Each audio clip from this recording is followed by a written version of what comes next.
African time, and we're coming to you live from Johannesburg in South Africa. South Africa's President Cyril Ramaphosa has informed UN Secretary-General António Guterres that South Africa will withdraw its troop contribution to MONUSCO, the UN peacekeeping mission in the Democratic Republic of Congo, after nearly 27 years of involvement.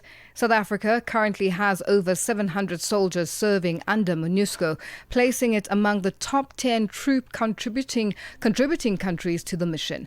And to discuss this further, we are joined on the line by defense expert Dean Wingrin. Dean, good afternoon, and thank you for joining us on Africa Update. Good afternoon, and thank you. Now, Dean, what are the main security implications of South Africa withdrawing troops from MONUSCO, and why now?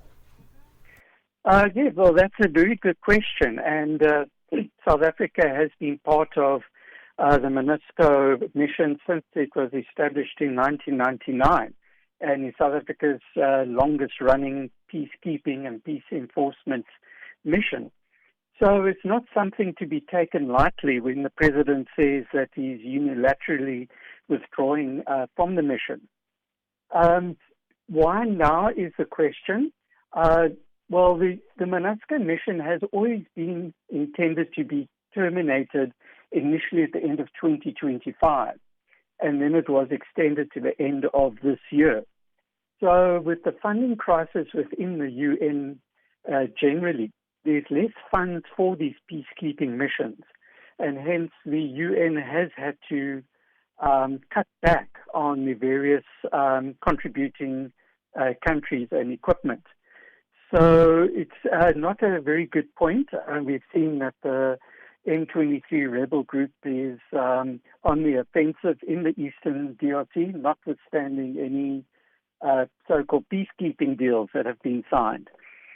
So, but it does place the UN forces in a bad position now that South Africa is withdrawing.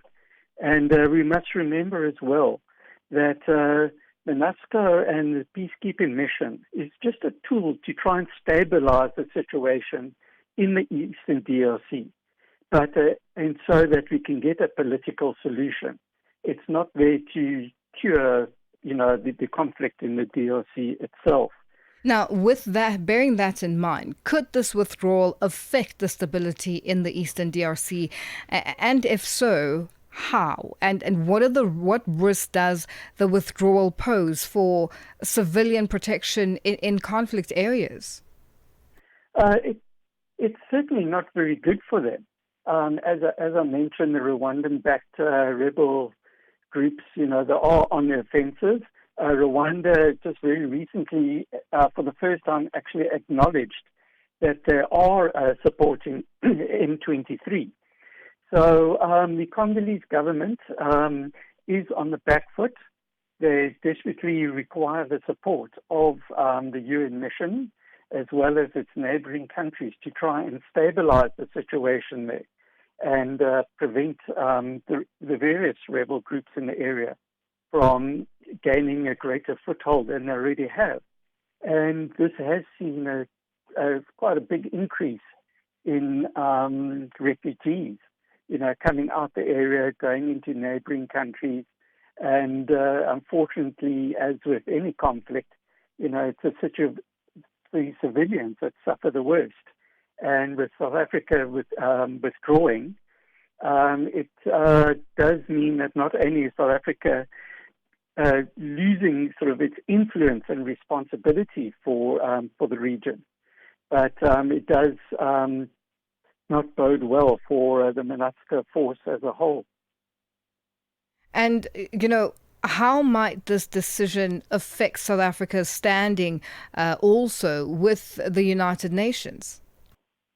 I don't think it will affect its standing within the UN as such.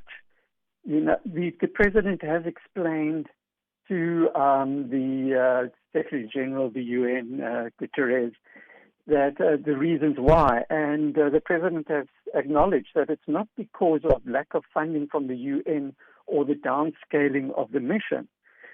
President Ramaphosa said it's to consolidate and realign the resources of the South African National Defence Force And unfortunately, that is what it's come down to. It's been the years of defunding of our defense force that has led to the sort of inability of our defense force to simultaneously protect our borders and undertake missions within the country and around our country, as well as external deployments.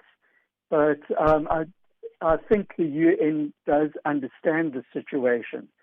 And while there will be, it will affect, informally, it will affect South Africa's influence and responsibilities within the geopolitical context of SADC and the African region in general. And does this signal a broader shift in South Africa's foreign or defense policy? It's forced a rethink in the sense that, South Africa unfortunately does not have the capability at the moment to undertake these type of missions. Yes, the UN does refund South Africa for the number of soldiers and the equipment that it sends there, but it doesn't cover the full cost. And even then, South Africa has recognized that it's not having its troops in a theater such as this without air cover. So for the last couple of years, it had to pay and fund the deployment of the Rooivalk attack helicopter itself. Until even then, maintenance issues and funding issues meant that the Rooivalk had to be grounded in the DRC. So I think this is just a pragmatic decision that recognizes the situation that the Defence Force and the country finds itself in, and the sovereignty of South Africa's borders must take precedence. And, and the long years and decades of South Africa assisting in many, many peacekeeping missions, not only in the DRC, but in Sudan, in Eritrea, and Ethiopia, and many other countries in Africa, is to the great benefit of South Africa. And South African troops were thought very, very well in how they conducted themselves in these various key Now, Dean, just in wrapping up, we have run out of time, but I have to ask, who is likely to fill the gap that will be left by South Africa's withdrawal? And could this also encourage other countries to withdraw from MONUSCO as well? It's difficult to say. MONUSCO is winding down. So whether it will be extended for a further year into 2027, we don't know.